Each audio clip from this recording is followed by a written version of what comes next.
بسم الله الرحمن الرحيم. الحمد لله رب العالمين، والصلاة والسلام الأتمان الأكملان على البشير النذير والسراج المنير، نبينا محمد وعلى آله وأصحابه أجمعين ومن تبعهم بإحسان إلى يوم الدين، وسلم تسليما كثيرا. أما بعد يا kumhimidi Allah subhanahu wa ta'ala, sambamba na kumtakia ziada za khairi mtume sallallahu alayhi wasallam. Leo biidhnillah subhanahu wa ta'ala tutaendelea pale ambapo tulikuwa tumesimamia jana, na sehemu yenyewe ni kipengele kinachosema wa fi jami' at-Tirmidhi min hadithi Asma binti Yazid anna an-nabiy sallallahu alayhi wasallam qala. Na katika jami' at-Tirmidhi, kwa maana sunani yake, sunan at-Tirmidhi kwa jina jingine ni jami' at-Tirmidhi, ndio kwenye hadithi ya Asma binti Yazid anna an-nabiy sallallahu alayhi wasallam, kwa hakika ya mtume sallallahu alayhi wasallam qala, amesema ismullahi al-a'zam fi hatayn al-ayatayn. Ismullahi al-a'zam, sema jina la Allah lililokuwa tukufu na kubwa kuliko yote, lipo kwenye hizi aya mbili. Aya zenyewe wa ilahukum ilahun wahid la ilaha illa huwa ar-rahmanur rahim. Na hapo kitazama kuna majina ya Allah zaidi ya moja, na akasema moja ambalo jina la Allah kubwa liko hapa, na muabudiwa wenu nyinyi ni muabudiwa mmoja, hapana mola apasaye kuabudiwa kwa haki isipokuwa yeye, Ar-Rahman aliyekuwa mwingi wa rehma, kadhalika Ar-Rahim aliyekuwa mwingi wa huruma. Al-Baqara wa Fatihatu Ali Imran, na mwanzoni mwa suratu Ali Imran aliposema Allah jalla wa ala alif lam mim Allahu la ilaha illa huwal hayyul qayyum.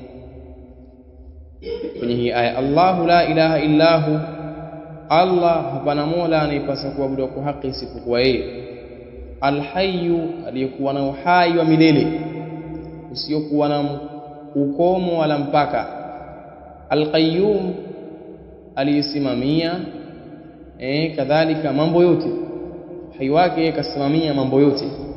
Kwanza qa'imun bi dhatihi wa qa'imun bil ashiya, amesimama kwa dhati yake na kadhalika asimamia vingine, amesimama kwa dhati yake na akasimamia vingine. قال الترمذي هذا حديث حسن صحيح. وفي مسند الإمام أحمد، نكون مسند الإمام أحمد، وصحيح الحاكم من حديث أبي هريرة، نكون صحيح الحاكم كتب من حديث أصحاب أبو هريرة وأنس بن مالك وربيعة بن عامر، كذلك أنس بن مالك وربيعة ابن عامر.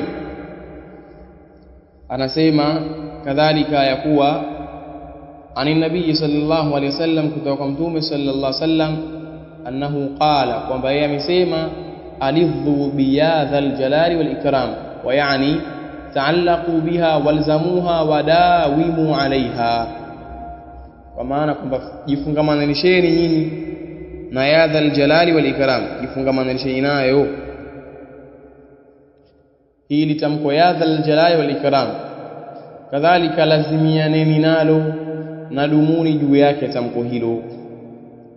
Kadhalika wa fi jami' at-Tirmidhi, na vile vile kwenye jami' at-Tirmidhi nasema hadithi ya Abi Hurairah radhiyallahu anhu, kutoka kwenye hadithi ya Abu Hurairah Allah amridhie, anna an-nabiy sallallahu alayhi wasallam, kwamba hakika ya mtume sallallahu alayhi wasallam, kana idha ahammahu al-amru rafa'a ra'sahu ila as-sama' wa idha shahada fi ad-du'a'i qala ya hayyu ya qayyum. Alikuwa Mtume sallam litakapompa wasiwasi na kumpa mawazo jambo kwenye kichwa chake kuelekeza juu, na atakapofanya ijtihadi katika maombi vile husema ya hayyu ya qayyum. Lakini sanadi yake hadithi sio qawi, ni dhaif. وفيه أيضا من حديث أنس بن مالك رضي الله عنه، ndani yake vile vile kuna kutoka kwenye hadithi ya Anas ibn Malik Allah amridhie, kwa maana kwenye musnad hiyo ya al-Imam kwenye hiyo Jami' at-Tirmidhi qala amesema kana an-nabiy sallallahu alayhi wasallam idha hazabahu amrun qala ya hayyu ya qayyum birahmatika astaghith. Alikuwa Mtume sallallahu alayhi wasallam litakapomsibu jambo na kumhuzunisha, jambo likimsibu na ile hali ya isaba ikawa sio ya kawaida, husema ya hayyu ya qayyum, ewe uliyokuwa hai, ewe uliyokuwa mwenye kusimama kwa dhati yako na kusimamia vingine, kupitia rehema zako, astaghithu, nataka uokovu, astaghithu, nataka uokovu. Wa fi sahih al-Hakim min hadithi Abi Umama, na kwenye sahih al-Hakim kutoka kwenye hadithi ya sahaba Abu Umama al-Bahili radiyallahu anhu عن النبي صلى الله عليه وسلم kutoka kwa Mtume صلى الله عليه وسلم annahu qala, kwamba yamesema ismullahi al-a'zam fi 3 suwarin min al-Qur'an al-Baqara wa Ali Imran wa Taha. Jina la Allah subhanahu wa ta'ala lilikuwa tukufu lipo katika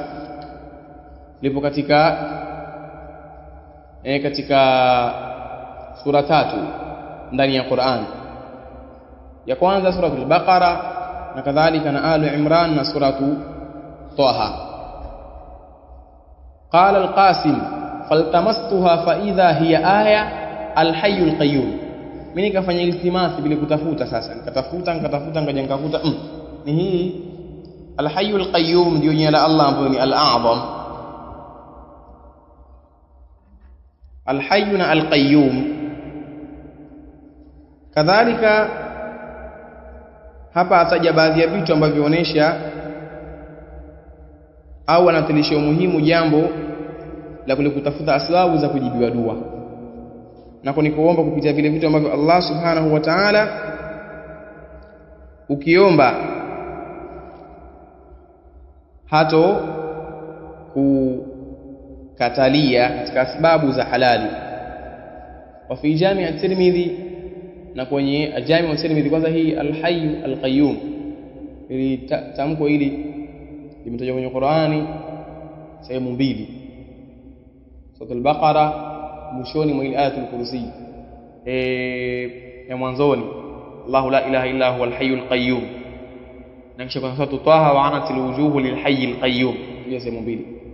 Sasa wamesema ulama baadhi yao wamekwenda kwamba haya ndio ikitajwa kwamba ismullahi al-a'zam kusudia majina haya mawili, wengine wameona hivyo, lakini fihi khilafun, sababu halikutajwa saraha wa wajhi wa qat'iyya, kukatwa kauli moja kwa moja.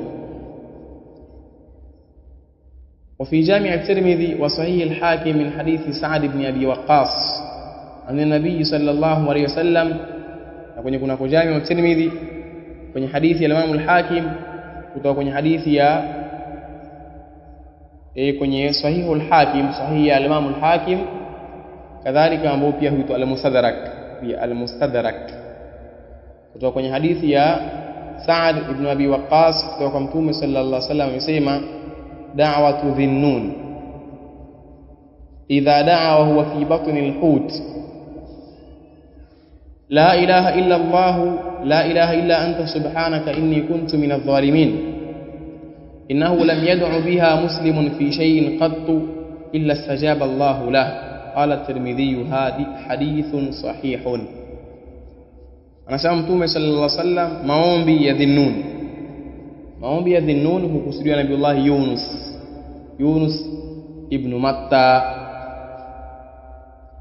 alipoomba na hali ya kuwa yeye yupo katika tumbo la chewa. Al-Hut ni samaki yule chewa, la ilaha illa anta, hapana mola pasiyekuabudiwa kwa haki isipokuwa wewe, subhanaka, utakasifu ni wako, inni kuntu minadh-dhalimin, hakika yangu mimi nilikuwa ni katika wenye kujidhulumu nafsi zao, sababu waliondoka na wala hakuamrishwa waondoke. Al-Anbiya, innahu lam yad'u biha muslimu, kwa mambo yalivyo hajaombapo kupitia jina hilo au kupitia dua hiyo muislamu yoyote illa stajaba Allahu lahu, isipokuwa Allah atamuitikia kile ambacho yeye kakiomba na kumjibu, kwa maana kumpa kile ambacho yeye kataka. Hadithun sahihun. Wa fi mustadrak al-Hakim aidha min hadith Sa'd, na kwenye mustadrak ya Imam al-Hakim vile vile kutoka kwenye hadithi ya Sa'd anasema vile vile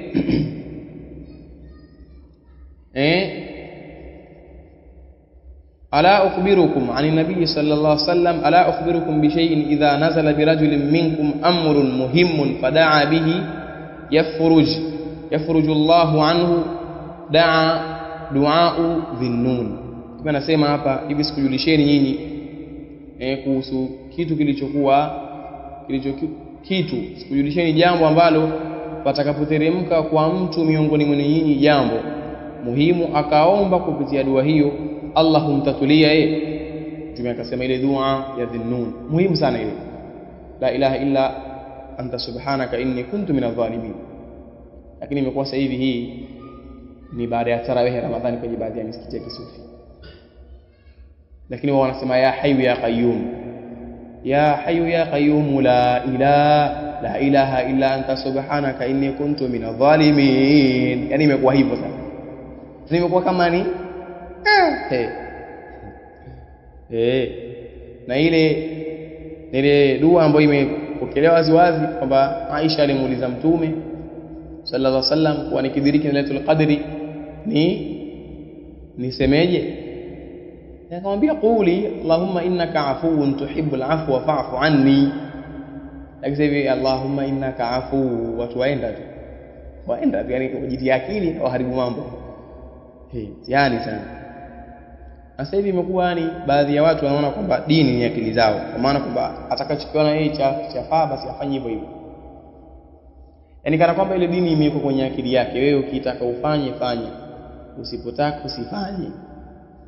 Yani hii ni katika hali mbaya ambazo hazitakiwi kuwepo katika Uislamu, kwa sababu dini hii ni kufuata na wala sio kuzusha. Ila muomba ya watu wao wanaona kwamba ili afanye kitu cha sawa basi azushe.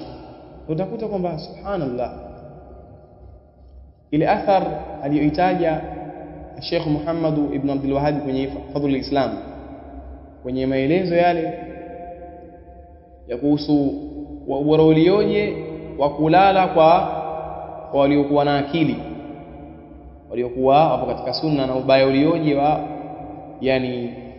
watu ambao wao wanakuwa wanasimama kwenye ibada mbalimbali na hali ya kuwa wanazusha. Utakuta kwamba subhanallah, na katika mtihani ambao watu wanapewa watu wa bid'a, likija jambo la sunna basi hawafanyi. Yani ile raha yao ya ibada inafikia wanaiona kwenye uzushi. Inafikia hatua kwamba sasa hivi pia subhanallah, tazame yani mambo ngapi ambayo yamezusha kwenye dini kwa sababu tu ya watu kwenda kwenye upande wa matamanio. Na nyingine pia ukitazama kwa mfano kama mfano uliokuwa hai sasa hivi yani wewe wakuta mtu akusema vibaya kwa sababu umefanya jambo ambalo kuna hadithi ya wazi na sahihi na yeye mwenyewe anajua na kusema vibaya nayo, lakini yeye afanya jambo ambalo hakuna hadithi hata ya kutunga, na ukimsema vibaya, kwa maana ukimwambia kwamba hichi kitu hakifai au kumnasihi, wewe ndo mbaya. Mfano yani subhanallah, ikiwa hatua ni mambo mengine yaonesha juu ya ubaya wa ujinga. Mfano mimi nakumbuka kuna siku moja miaka ya nyuma, takriban miaka 3-4 nyuma, kuna mmoja kati ya ikhwa aliswalisha kwenye msikiti. Ile msikiti ilikuwa kuna watu wana shida sana, wazee wana shida. Sasa bila kusalisha mwenyewe vile ikafika zile kipindi ambacho kuna khilafu kwa ulama kwamba witri ile kunuti kwenye witri ianzie wapi, Ramadhani ya ngapi, na khilafu. Sasa ile kipindi ambacho wazee walikuwa wanaona kwamba hapa tayari kunuti ipigwe moja kwa moja hivyo. Sasa yule akhi unasiku hakukunuti bwana, kuna mzee ile akiswala. Sasa huu si mjinga au? Yaani huu si mjinga, yani acha swala kwa sababu eti kwenye witri imamu hakuleta kunuti. Watu haribia swala bwana. Yaani kabisa mtu afoka. Sasa ni madhara haya, ujinga. Au mwingine naye pia naye aacha swala kwa sababu tu kwenye alfajiri, au arejea swala kwa sababu kwenye alfajiri imamu hajaleta kunuti. Au mwingine ameenda mbali kutokudhihirisha bismillah, atokamule adhimba. Na yule ambaye atadhihirisha bismillah mpaka siku aseme a'udhu billahi minash shaitani rajim, huyu yani jinsi ilivyo siku kusalisha misikiti ya kisufi hii hali inavyokwenda hivi, hata ukisema a'udhu billahi minash shaitani rajim bismillah ukaenda huambiwi kitu. Kuna misikiti mingine huambiwi kitu yani bisa, yani wenyewe washaenda vile kwamba sisi yani kila ukizusha yani wewe ndio una elimu, kila ukizusha yani hali ndio hivyo hivyo. Na siku ukianza kusema tu kwamba kuhusu ni bid'a, basi hapo hana elimu. Kana umesoma wapi wewe, yatakuja maneno hayo. Hii ndio hali ilivyo. Kwa hiyo ni hali ambayo itakuwa iondolewe kwenye jamii kwa munasaba watu kusoma. Watu hawataki kusoma. Alafu abishi kama wao hakuna. Mpaka kuna kanuni ya kijinga sana. Sijasoma lakini nidanganya. Yaani hapo tu ushadanganywa tayari. Na mengine mengi. Kwa utakuta kwamba kama hii dua hii tayari ishakuwa ni dua jamai, watu wasema kwa pamoja. Tena hivi kabisa, ya hayyu ya qayyum la ilaha illa anta subhanaka inni kuntu minadh. Tena hapo minadh-dhalimin lazima kwanza uvute minadh-dhalimin. Hivyo kabisa. Yaani mpaka ufikiria kwa vile vizazi vinavyokuja baadaye watazingatia kwamba ile dua nini. Ndio sheria ipo vile. Kwa sababu mtu ambacho kakikulia juu yake anakuwa anakiona na hali ya kawaida kwenye masala ya ada, ama kama ni kwenye masala yanayonasibishwa na ibada ataona kwamba ni jambo la lazima hivyo. Mpaka na baadhi ya watu walipokuja kuambiwa kwamba maulidi hayafai, mtu aachia mdomo. Tena ule mshangao sio kwamba ni wa bahati mbaya, anashaka kabisa hayafai. Babu walikuwa wanafanya baba kafa juu ya haya maulidi. Alikuwa yakipita maulidi miguu anamuuma na kifua kwa jinsi alivyokuwa yeye ampenda sana mtume. Alafu hayafai. Ama hasa kweli hawa makafiri yani hivyo. Yeye hivyo hali. Madhara haya ujinga. Au kusoma lakini kwa watu ambao sio kama hawa watu wa bid'a. Natija yake inakuwa ni mbaya mwisho wa siku. Kadhalika wa fi sahihihi aidha anhu annahu sami'a an-nabiy sallallahu alayhi wasallam, na kwenye sahihi yake vile vile kwamba kutokokee kwamba yeye alimsikia mtume sallallahu alayhi wasallam akisema, mtume sallallahu alayhi wasallam wa huwa yaqul, na hali yakuwa mtume akisema, hal adullukum ala ismillahi al-a'zam, je sikujulisheni juu ya kunako alismullahi al-a'zam. Akasema mtume dua Yunus, ile dua aliomba Yunus, la ilaha illa anta subhanaka inni kuntu minadh-dhalimin. Ile qala rajulun, akasema mtu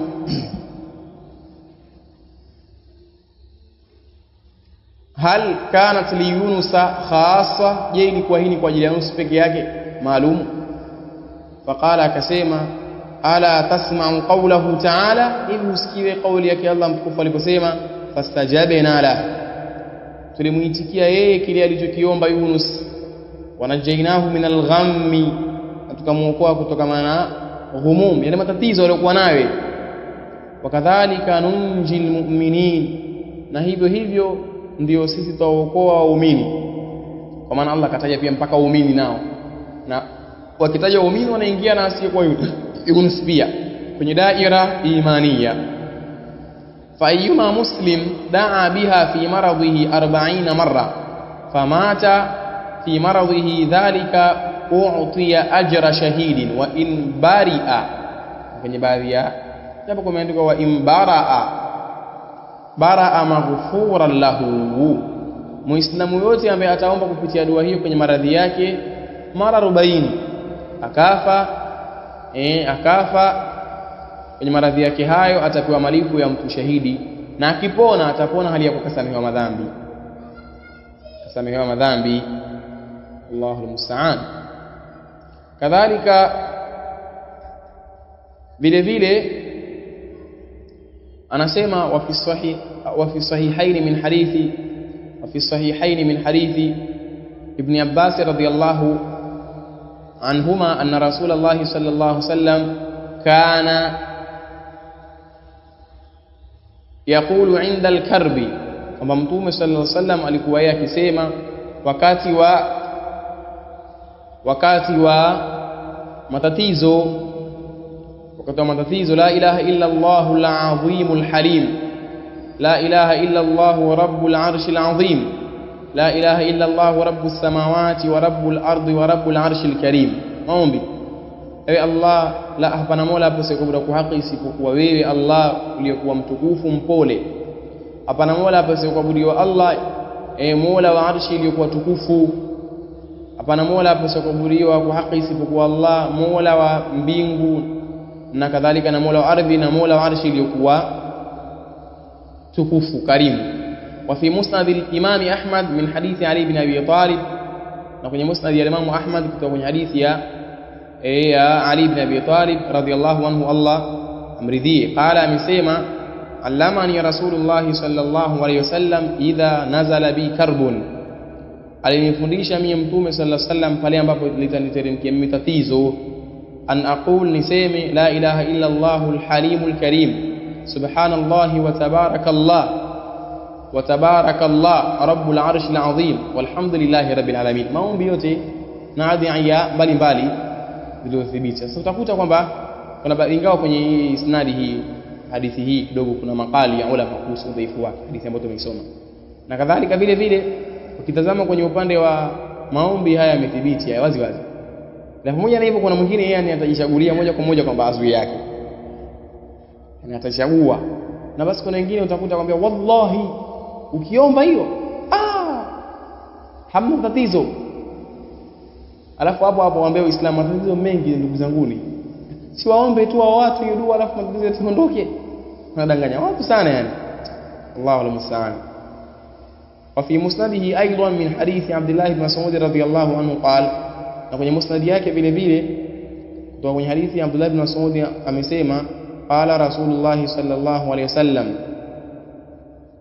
ma asaba ahadan qattu hammun wala huznun, haijapatapo kumsibu yoyote katu hali ya mawazo wala huzuni. Faqala, akasema: Allahumma inni abduka ibnu abdika wa ibnu amatika nasiyati biyadika, ewe Allah, mimi ni mja wako, mtoto wa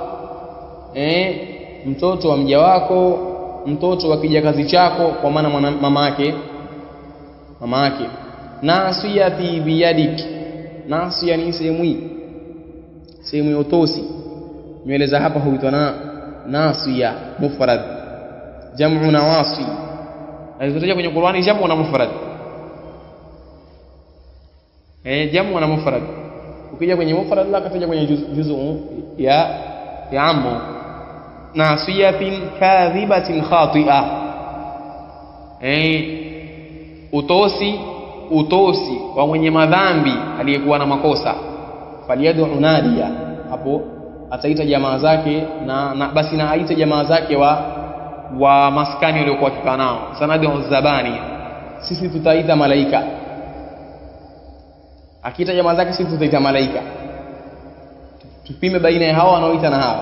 Lakini pia kwenye jamu Allah akasema yu'raful mujrimuna bisimahum fayukhadhu bin nawasi, kwa motoni. Wallahu almusta'an.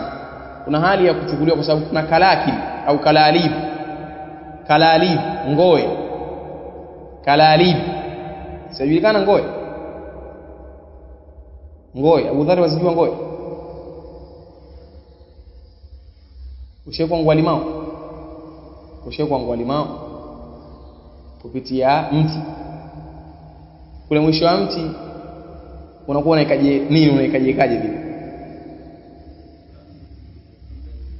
Kilichokaa hivi kimejivunja. Sasa ule mkunjo ule ndio unaitwa ngoe. Ngoe. Sasa kutakuwa na ngoe kwenye sirati, ambapo chini ya sirati kuna jahannam. Sikipita hapo ile ngoe ile ya mvuta. Tena Allah asema yu'raful mujrimuna bisimahum. Yani katika miongoni mwa hali za moto wa jahannam utakuwa unawajua wale watu waovu bisimahum, kwa alama zao. Kwa alama zao, huyu ni muovu. Kwa hiyo watachukuliwa wao kwa kushika kwenye nywele za utosi na nyayo, bin nawasi wal aqdam.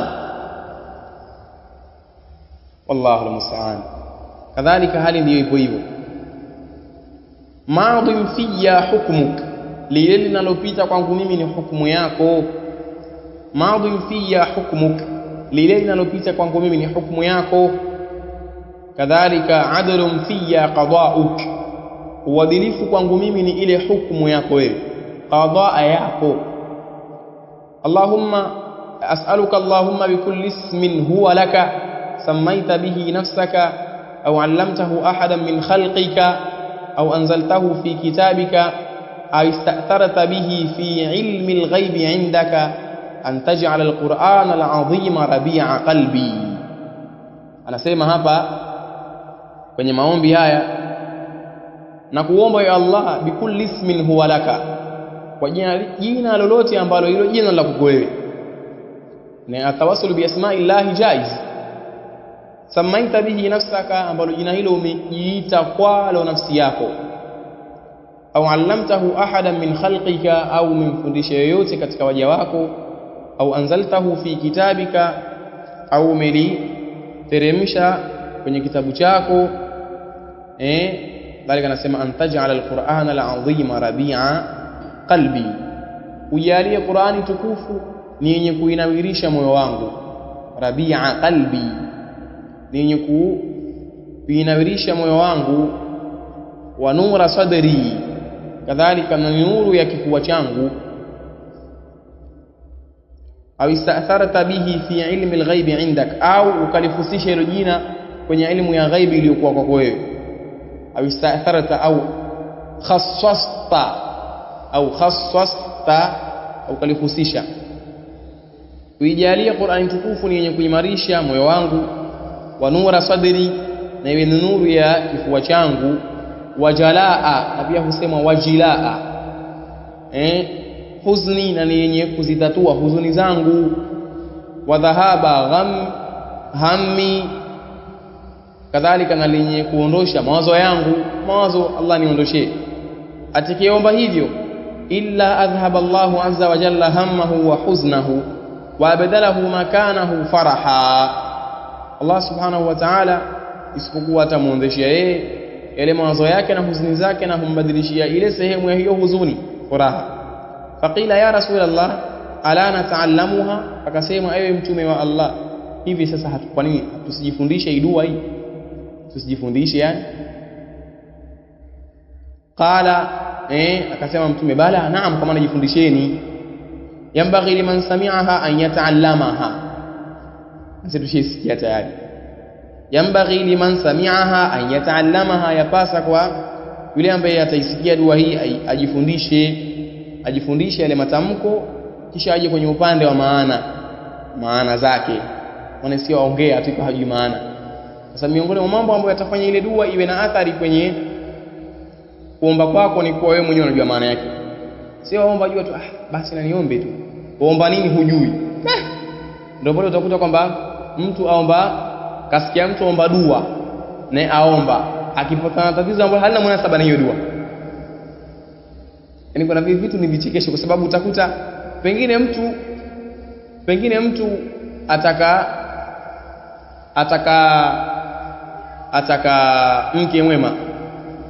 ataka mke mwema, alafu dua anayoiomba Allahumma a'inni ala dhikrika wa shukrika wa husni ibadatik, hapo aomba kwa sababu kamfikia shekhe aomba na mimi kitaka mimi ngoja niombe Allahumma a'inni ala dhikrika wa shukrika wa husni ibadatik aomba hapo au pengine